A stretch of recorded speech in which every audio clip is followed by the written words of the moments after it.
I've already drowned Skyrim with adoration and dribble in my earlier review, and while I stand by it entirely, there's more to be said about the quest lines. By now we should all have realised, with levels of disappointment varying from to that because Bethesda has had to spread its jar of resources rather thinly over Skyrim's vast landscape, the rigour with which Skyrim portrays consequence and characters is less than you'd find in many other Western RPGs, in which developers have used their jar to deliver a single story well. There are improvements here that make the world feel more alive than Oblivion's. Most of these are seen in Skyrim's new procedural events, the 30 to 40 random world encounters, the thugs sent after you for stealing something, units dispatched after you for interfering in military business, bandits warning you to leave or asking for gold before attacking you, numerous unmapped little scenes that share their own narrative, NPCs telling you to be careful or not to run or to pick up your trash or picking it up for you, followers with things to say, and other events I've no doubt missed. These additions help make the day-to-day exploring more immersive. But what you'll find Skyrim players complaining about most is the lack of fine detailing and big questline consequence that makes most questlines feel ineffectual and attached. Players must be appropriately venerated for their achievements in a game. It's not good enough to issue the psychic guards with one-liners extolling your good and bad deeds, even ones they shouldn't know about. It's not good enough to have guild members still talk down to you once you own them. I'm going to rather arbitrarily rank each of the main questlines based on their story, setting, and on how badly their limited dialogues and consequences shatter immersion. There are no massive blatant spoilers ahead, other than hints as to the general nature of questlines, but if you'd really rather not know anything, skip to 5 minutes 48 seconds.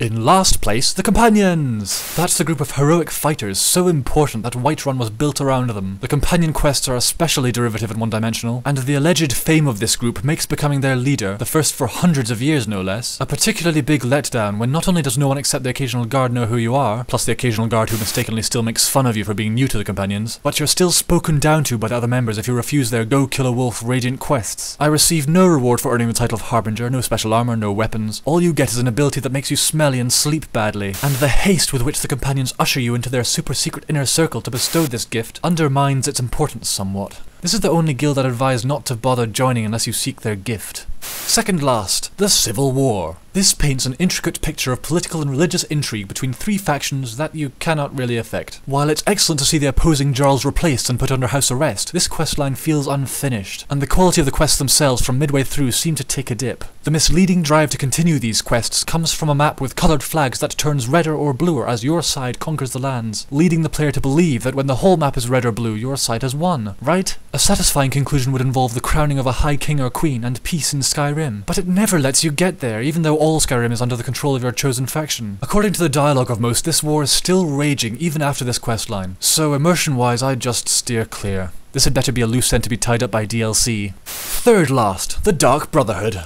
I enjoyed their quests more than the Mages Guild, but the Assassins Guild loses points for using the same tricks as in Oblivion, because Astrid is not as charismatic as Lucian LeChance, and for having the main quest revolve around such a momentous event that sees practically no repercussions whatsoever. I'm delighted that Bethesda had the balls to let me do it, but nothing happens as a result. There's no investigation, no retribution, nothing except the occasional comment from a guard. The rewards for becoming leader though are some of the best. You get to pimp up your base, you get some nice items, some sense of duty to the Night Mother, and because it's a super secret guild you don't feel miffed that the peasantry don't know who you are. You wouldn't be a very good assassin if they did. Fourth last, the Mages College of Winterhold. This has some varied characters by Bethesda standards. The paranoid Colette, the bitchy Nirya, the Dumbledore-like Tolfadir, the confident Jizargo, the shifty Enthair, etc. And it offers character-specific quests to earn 3 followers instead of having them gained incidentally as in other guilds. Additionally, the guild exposes you to a curious questline about discovering the fate of the Dwemer.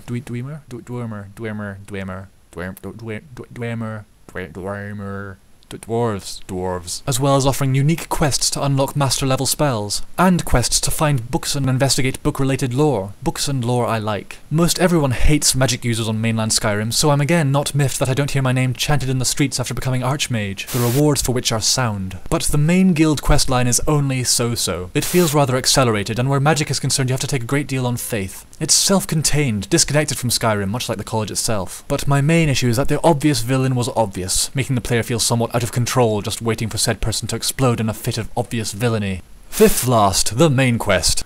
I don't like Delfina. There seemed to be an opportunity here to create a sympathetic character with whom you could rescue the world and reinvigorate the fabled blades, so prominent within Tamrielic lore and in past games. But she isn't likeable, and most players will instead find themselves extricated from the blades and happy for them to die off. She's a believable character, you can understand why she's so grumpy, but of all the characters in Skyrim, this was the one that should have motivated players rather than deter them. Otherwise, the main questline is fairly solid, despite being afflicted with a lack of urgency common within all TES games. Because the Final Showdown is completely out out of public view, and as the dragon attacks don't stop afterwards, the peasantry have no reason to hail you as their saviour once it's over. This clever ploy saved Bethesda from having to program much of an NPC response to main quest completion, seeing as you'd saved the people's souls and not their lives. It's great to see common folk reacting to dragons, but more basic recognition of your title as Dovahkiin, especially by certain guilds, would have been nice. I've never even heard of this outsider. Really? And there are. Well then. First last, the Thieves Guild. It's not groundbreaking, but it's the best written story, has the most fun missions, and its connections to Skyrim and Riften make it feel much more rooted in the game world than other guilds. Its rewards are useful and even has some tolerable characters in there. As with the Dark Brotherhood, being a supposedly super secret guild makes the lack of veneration after becoming leader believable. But unlike the Assassins, the Thieves aren't burdened with a publicly important event that should see many more consequences. The quests that are most rewarding are the smaller side missions, encounters in dungeons, negotiations, Deirdre Shrine quests, things that you stumble upon or get involved in without realising. Skyrim does quite well at rewarding exploration, however the best items in the game come from the player's Enchanting perk tree, so if you're hoping to have exploration invigorated by loot hunting, then you're out of luck. If you can resist using fast travel, smithing and enchanting, then set your game to master difficulty and play without fixating on making your character as powerful as possible, then you can have a great experience in Skyrim. I hope you're all still enjoying it. I also hope you've all started modding it into submission with Skyrim Nexus. I have to go now because I'm travelling north to solitude. I'm gonna join the bards and sing all over Skyrim. Please don't. I'm gonna go and visit the blue palace. It's not blue. Becoming queen is never easy, I know, but the time is now. The time's now. Now that Ulfric is dead, call the Jarls to their moot. Really, become queen now. Now, right now. No, fine then.